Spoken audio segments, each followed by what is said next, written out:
كما يحب ربنا تبارك وتعالى ويرضى وأشهد أن لا إله إلا الله وحده لا شريك له وأشهد أن محمدا عبده ورسوله لا نبي بعده اللهم صل وسلم وبارك على نبينا محمد وعلى آله وصحبه أجمعين. وقال الله تعالى في كتابه الكريم يا أيها الذين آمنوا اتقوا الله حق تقاته ولا تموتن إلا وأنتم مسلمون أما بعد. Ma'asyiral muslimin jamaah salat Jumat yang dimuliakan Allah Subhanahu wa taala. Marilah kita senantiasa berusaha menjadi pribadi yang selalu bersyukur kepada Allah Subhanahu wa taala. Dalam semua situasi dan kondisi, maka kita dianjurkan selalu bersyukur kepada Allah Subhanahu wa taala. Sebagaimana Rasulullah sallallahu alaihi wasallam ketika mendapatkan sesuatu yang menyenangkan maupun yang menyulitkan, beliau selalu bersyukur kepada Allah Subhanahu wa taala. Ketika mendapatkan sesuatu yang menyenangkan, mendapatkan limpahan nikmat dari Allah Subhanahu wa taala, beliau mengucapkan alhamdulillahilladzi bi ni'matihi tatimmus shalihat. Segala puji bagi Allah yang dengan nikmat-nikmatnya semakin sempurna amal-amal baik. Dengan diberikannya dan dianugerahi dengan nikmat-nikmat, maka semakin banyak kebaikan yang bisa kita lakukan. Begitu pula ketika kesulitan mendatangi beliau mengatakan alhamdulillahi ala kulli hal. Segala puji bagi Allah dalam segala situasi dan kondisi. Maka kita sebagai umatnya, mari bersama-sama berusaha meneladani beliau, menjadi hamba yang selalu bersyukur kepada Allah Subhanahu wa taala. Karena itulah kunci kebahagiaan hidup kita di dunia maupun di akhirat. Tidak lupa salawat dan salam semoga tetap terlimpahkan kepada Nabi kita yang tercinta Rasulullah Muhammad sallallahu alaihi wasallam, untuk keluarga beliau, para sahabat beliau, para tabi'in, para tabi'ut tabi'in, dan semua pengikut yang setia hingga hari kiamat. Ma'asyiral muslimin, jamaah salat Jumat yang dimuliakan Allah Subhanahu wa taala. Mari kita juga senantiasa berusaha menjadi pribadi yang bertakwa kepada Allah Subhanahu wa taala. Senantiasa hati-hati dan waspada dalam menjalani kehidupan ini. Jangan sampai apa yang kita katakan, apa yang kita lakukan, bahkan apa yang terbersit dalam hati kita bisa mengundang murka Allah Subhanahu wa taala. Orang bertakwa artinya dia selalu menjaga dirinya agar tidak terjatuh dalam ucapan perbuatan yang dimurkai oleh Allah Subhanahu wa taala. Orang yang bertakwa artinya orang yang tidak sembrono menjalani kehidupan ini. Dia selalu ekstra hati-hati, waspada, jangan sampai mengundang murka dan kemarahan Allah Subhanahu wa taala. Dan semua itu diaplikasikan dengan cara menjalankan semua perintah-perintah Allah dan menjauhi segala larangan-larangan Allah Subhanahu wa taala. Ma'asyiral muslimin jamaah salat Jumat yang dimuliakan Allah Subhanahu wa taala. Salah satu kewajiban hidup kita dan bahkan merupakan kewajiban yang paling pokok adalah thalabul ilm, yaitu mempelajari, memperdalam dan memahami agama yang telah diturunkan oleh Allah Subhanahu wa taala, yaitu agama Islam. Mengilmui, memahami, mendalami risalah yang dibawa oleh Rasulullah Muhammad sallallahu alaihi wasallam. Maka ma'asyiral muslimin jamaah salat Jumat yang dimuliakan Allah Subhanahu wa taala, mencari ilmu agama merupakan kewajiban yang pertama dan paling utama sebelum kewajiban-kewajiban yang lainnya. Karena bagaimana kita akan menjalankan kewajiban-kewajiban yang lain tanpa dasar ilmu agama yang benar. Kemudian ma'asyiral muslimin jamaah salat Jumat yang dimuliakan Allah Subhanahu wa taala, dari sekian banyak ilmu agama ini kita harus prioritaskan, kita utamakan, yaitu 3 ilmu yang paling utama. Keterbatasan umur dan waktu yang Allah berikan, sementara ilmu agama ini begitu luas, maka kita harus melakukan skala prioritas. ada 3 ilmu yang harus kita prioritaskan. Yaitu yang pertama, ma'rifatullah, mengenal Allah Subhanahu wa ta'ala. Yang kedua, ma'rifatun Nabi sallallahu alaihi wasallam, mengenal Nabi Muhammad sallallahu alaihi wasallam. Dan yang ketiga, ma'rifatu dinil Islam bil adillah, mengenal agama Islam dengan dalil-dalilnya. 3 perkara ini, mengenal Allah, mengenal Rasulullah, mengenal Islam, adalah 3 perkara yang akan ditanyai oleh malaikat munkar dan nakir di alam kubur.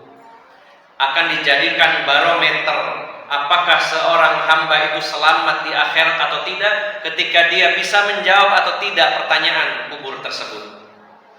Dan dari 3 poin tersebut, yang paling utama lagi kalau kita kerucutkan adalah ma'rifatullah, mengenal Allah Subhanahu wa ta'ala.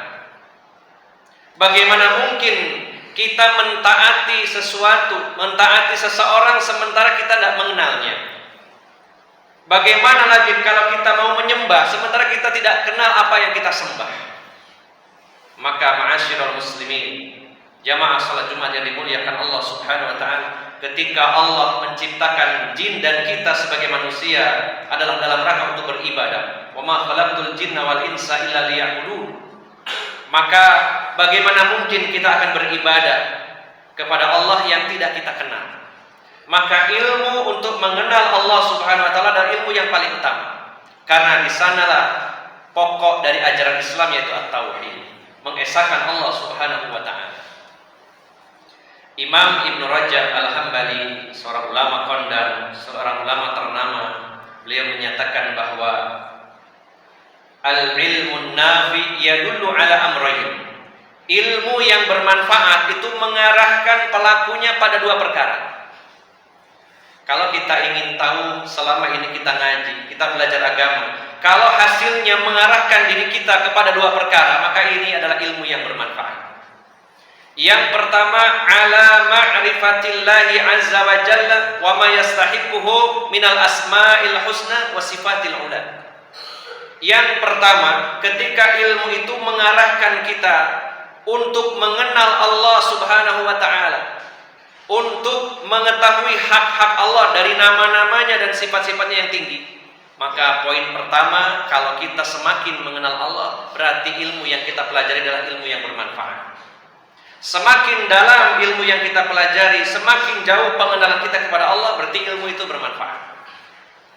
Kemudian yang kedua, kata beliau, ma'rifatu ma yuhibbuhu wa yarda wa ma yakrahuhu wa yaskhatuhu minal i'tiqadat wal amal wal a'mali al-zahirah wal batinah. Yang kedua, ilmu itu bermanfaat kalau mengarahkan pemiliknya, ketika pemiliknya itu menjadi mengetahui apa yang Allah cintai dan Allah ridhoi, dan apa yang Allah benci dan Allah murkai. Setelah mengenal Allah Subhanahu wa ta'ala, lalu mengenal apa saja yang Allah cintai dan apa saja yang Allah benci. Apa yang Allah cintai dia lakukan, dan apa yang Allah benci dia tinggalkan. Maka kalau kita memiliki 2 hal ini, mengenal Allah secara mendalam, lalu mengetahui apa saja yang Allah sukai dan apa saja yang Allah benci, maka berarti ilmu yang kita pelajari selama ini adalah al-ilmun nafi, ilmu yang bermanfaat. Ma'asyiral muslimin, jamaah salat Jumat yang dimuliakan Allah Subhanahu wa ta'ala, target akhir dari kita belajar agama, endingnya, sasaran utamanya adalah menjadikan diri kita orang yang memiliki khasyah, yaitu rasa takut kepada Allah Subhanahu wa ta'ala.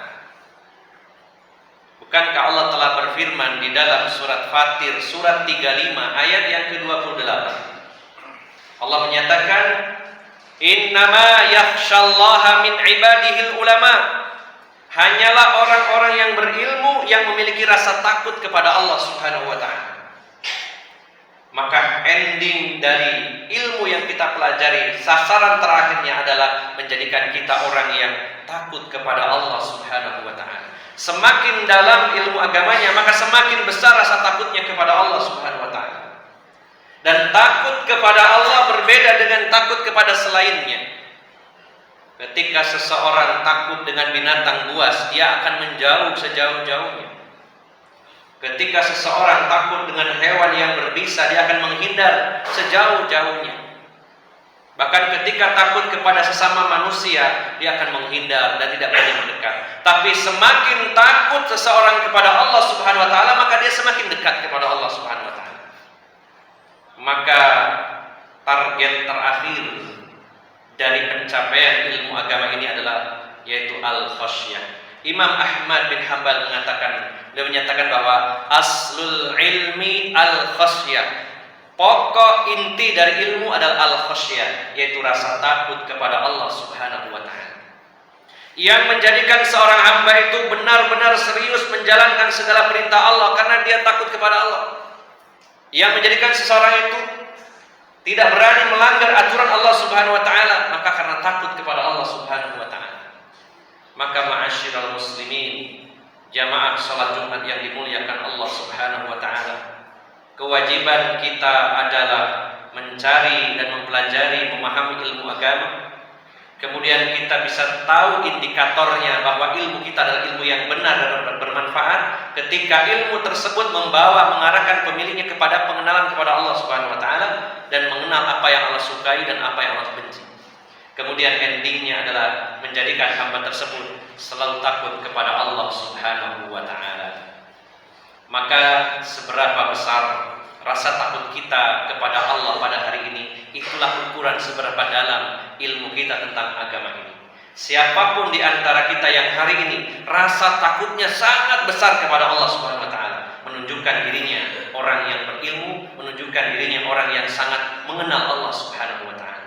Ketika seseorang tidak merasa takut kepada Allah Subhanahu wa taala, meremehkan Allah Subhanahu wa taala, ini bukti nyata bahwa orang tersebut belum paham dalam perkara-perkara agama, terutama dia belum paham tentang ma'rifatullah, mengenal Allah Subhanahu wa taala. Mudah-mudahan kita termasuk orang-orang yang memiliki rasa takut kepada Allah Subhanahu wa taala sebagai tanda bahwa kita menjadi orang yang faqih, mendalam dalam urusan agama ini. Aqulu qauli hadza wa astaghfirullah li wa lakum.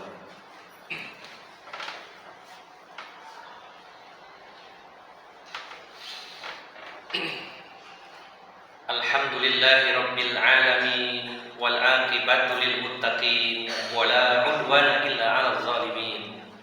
Wa asyhadu an la ilaha illallah wahdahu la syarika lah. Wa asyhadu anna Muhammadan 'abduhu wa rasuluhu la nabiyya ba'da. Sallallahu alaihi wa ala alihi wa ashabihi wa tabi'in wa tabi'it tabi'in wa man tabi'ahum bi ihsanin ila yaumiddin. Ya ayyuhalladzina amanu taqullaha haqqa tuqatih wa la tamutunna illa wa antum muslimun, amma ba'd. Ma'asyiral muslimin, jamaah salat Jumat yang dimuliakan Allah Subhanahu wa taala. Ada dua jalan bagaimana caranya agar kita lebih mengenal Allah Subhanahu wa taala.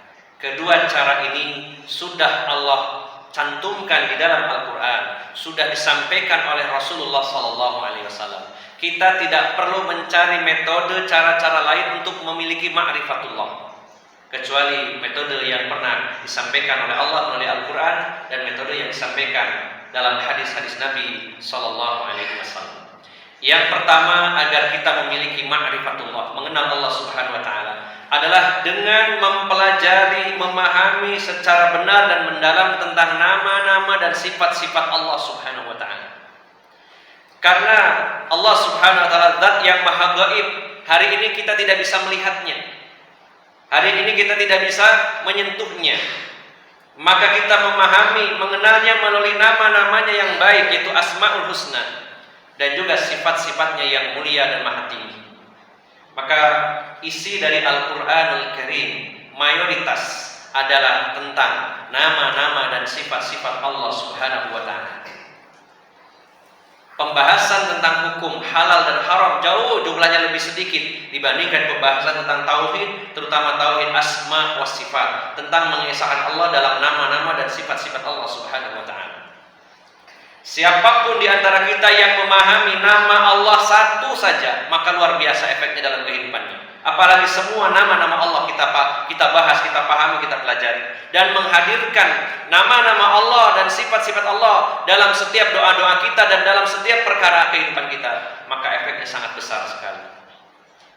Rasulullah SAW pernah bertanya, sebagai bukti bahwa Al-Quran banyak berbicara tentang nama dan sifat Allah. Rasulullah pernah bertanya kepada sahabat Ubay bin Ka'ab, "Wahai Ubay bin Ka'ab, tahukah kamu apa ayat yang terbaik di dalam Al-Quran?" Maka Ubay bin Ka'ab menjawab, "Ayatul Kursi," yaitu ayat kursi yang terdapat dalam surah Al-Baqarah ayat 255. Maka Rasulullah menepuk dada beliau. Ubay bin Ka'ab seraya mengatakan, "Segala puji bagi Allah yang telah melapangkan dadamu, yang mengetahui apa yang benar." Maka Rasulullah membenarkan bahwa ayat yang terbaik di dalam Al-Quran adalah ayat kursi. Maka kalau kita perhatikan bagaimana bunyi ayat kursi, Allah menyatakan, "Allahu la ilaha illa huwal hayyul qayyum." Allah ini sebuah nama sesembahan kita. Tidak ada sesembahan yang hak kecuali Dia. Dialah yang Al-Hayyu Al-Qayyum. Ini dua nama Allah dan dua sifat Allah, yang maha hidup dan maha berdiri sendiri. Ketika kita perdalam dua nama saja ini, Al-Hayyu yang maha hidup, bahwasanya Allah itu hidup selamanya, kekal, dan semua yang selain Allah sifatnya fana dan akan binasa. Semuanya, apakah itu malaikat, apakah manusia, apakah jin, binatang, dan semuanya akan mati dan binasa. Hanya Allah saja yang maha hidup. Al-Qayyum, Allah maha berdiri sendiri, tidak membutuhkan sedikit pun dari kita, apapun itu.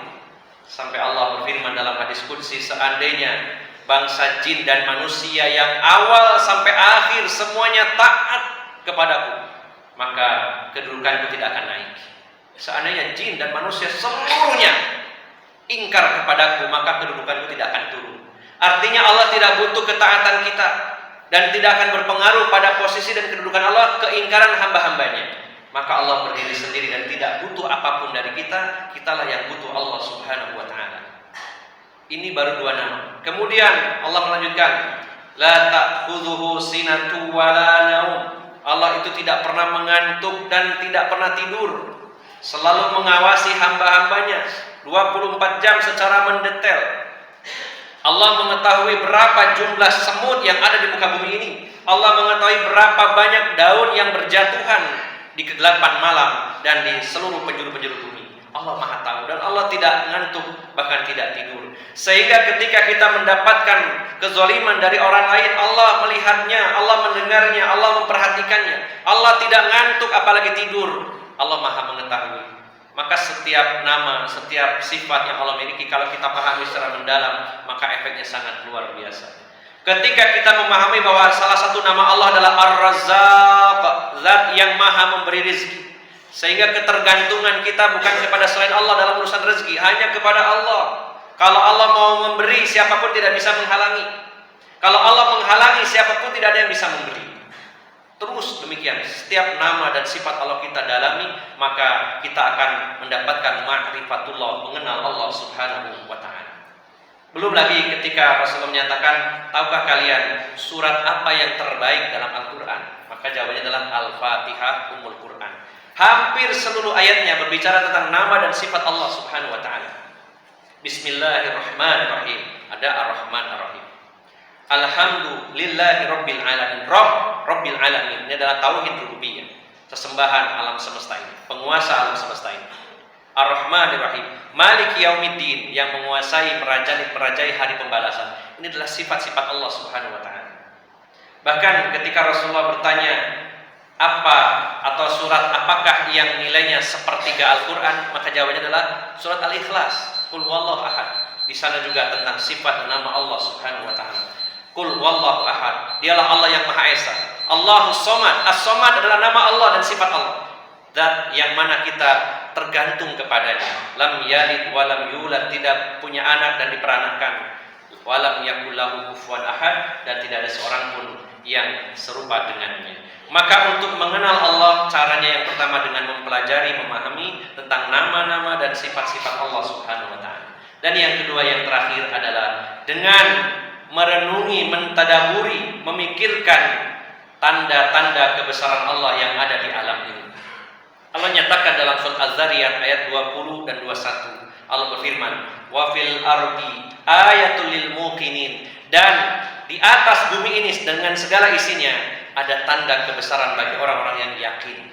Wa fi anfusikum afala tubsirun, dan dalam dirimu ada tanda-tanda kebesaran Allah, apakah kalian tidak perhatikan? Maka untuk ma'rifatullah, mengenal Allah Subhanahu wa taala, pelajari dan kaji tentang nama-nama dan sifat Allah. Yang kedua, sering-sering merenungi kebesaran Allah Subhanahu wa taala di alam semesta ini, termasuk dalam diri kita ini. Maka dua hal ini ketika kita perdalami, maka kita akan semakin mengenal Allah Subhanahu wa taala, dan semakin mengenal Allah maka kita semakin takut kepada Allah Subhanahu wa taala. Innallaha wa malaikatahu yusalluna 'alan nabi ya ayyuhalladzina amanu sallu 'alaihi wa sallimu taslima. Allahumma shalli wa sallim wa barik 'ala Muhammadin walhamdulillahi rabbil alamin. Allahumma ighfir lil muslimina wal muslimat wal mu'minina wal mu'minat al ahya'i minhum wal amwat innaka sami'un qaribun mujibud da'wat ya qadiyal hajat. Rabbana ighfir lana dzunubana wa israfana fi amrina wa tsabbit aqdamana wansurna 'alal qaumil kafirin. Rabbana ighfir lana dzunubana wa liwalidayna warhamhuma kama rabbayana shighara. Rabbana ighfir lana wa li ikhwanina alladhina sabaquna bil iman wa la taj'al fi qulubina ghillan lil ladzina amanu rabbana innaka ra'ufur rahim. Rabbana zalamna anfusana wa illam taghfir lana wa tarhamna lanakunanna minal khasirin. Allahumma a'inna ala dzikrika wa syukrika wa husni ibadatik. Allahumma inna nas'aluka al-huda wat tuqa wal 'afafa wal ghina. Allahumma inna nas'aluka 'ilman nafi'a wa rizqan thayyiba wa 'amalan mutaqabbala wa shifaa'an min kulli da'in. Allahumma inna na'udzubika minal hammi wal hazan wal ajzi wal kasal wal jubni wal bukhl wa ghalabatid daini wa qahrir rijal. Rabbana hab lana min azwajina wa dhurriyyatina qurrata a'yun waj'alna lil muttaqina imama. Rabbana atina fid dunya hasanah wa fil akhirati hasanah wa qina adzabannar. Subhana rabbika rabbil izzati 'amma yasifun wassalamun 'alal mursalin walhamdulillahi rabbil alamin. Aqulu qawli hadza wa astaghfirullah li wa lakum wa akhiru da'wana alhamdulillahi rabbil alamin wa aqimis shalah.